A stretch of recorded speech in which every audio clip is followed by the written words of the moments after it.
All right, so moving on to politics now to the Democratic White House race, where Hillary Clinton appears to have a commanding lead. According to a new national poll, the former Secretary of State is pulling in 60% of Democratic support. Vermont Senator Bernie Sanders is in second place, but trailing Clinton by about 30 points now.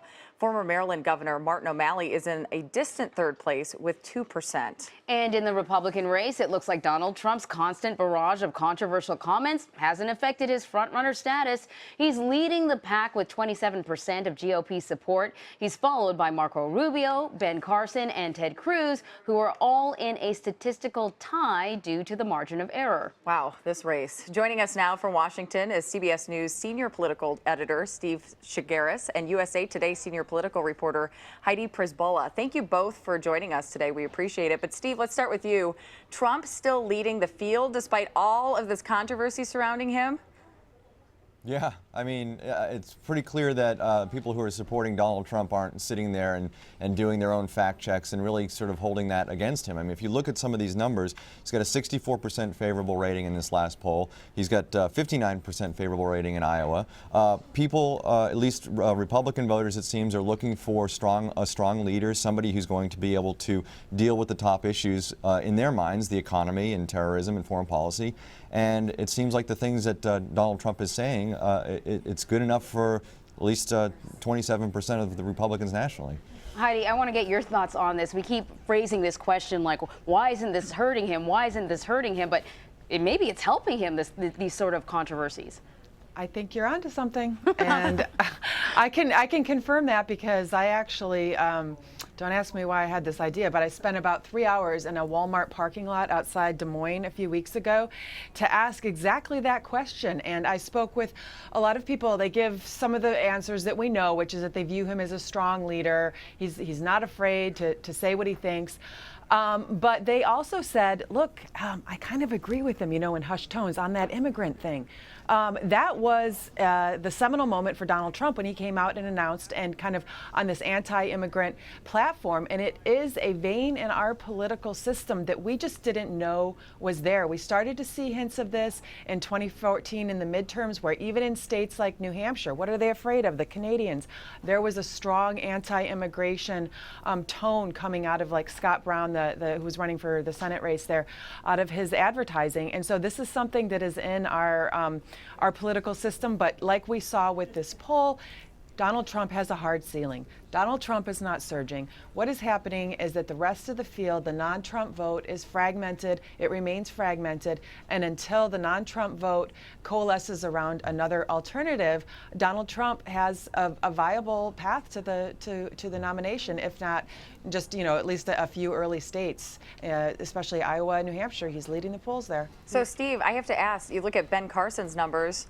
After surging for several weeks, he's lost 7 points in the last month. Has he lost his luster here?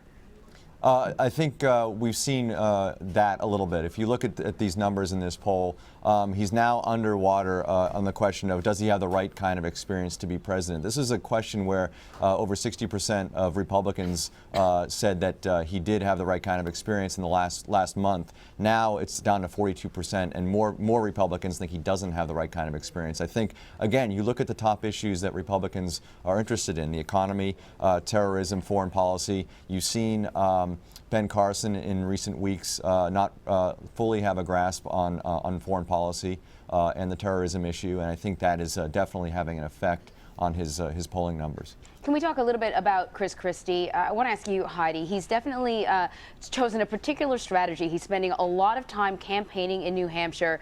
His numbers are pretty low, but possibly stepping up, or possibly all that focus on New Hampshire may help him if he can have a good showing in one of these early voting states. What do you think of this strategy?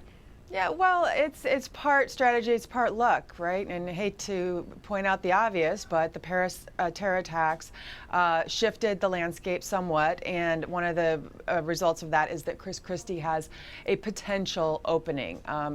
Don't want to overplay this too much. However, he did get an important endorsement from the New Hampshire Union Leader, major influential newspaper there, and we're starting to see some other endorsements from folks like a prominent Seacoast activist. And I think in that state in particular, it's a neighboring state to New Jersey, but also just in terms of the politics and Christie, he does have some skeletons in his closet as far as social conservatives are concerned, which doesn't make Iowa a good fit for him. So if he is going to have some kind of a heartbeat in this race, it's going to be in New Hampshire. So of course he's blanketing the state there, but New Hampshire is going to be a great story going forward because it is just so up in the air right now.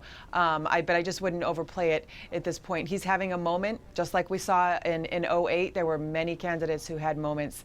Didn't necessarily mean that they came out real strong in the end. Yeah, you have to wait to the finish line there. Let's turn to Jeb Bush really quickly, Steve. There are reports that his latest push in New Hampshire could really be his last stand.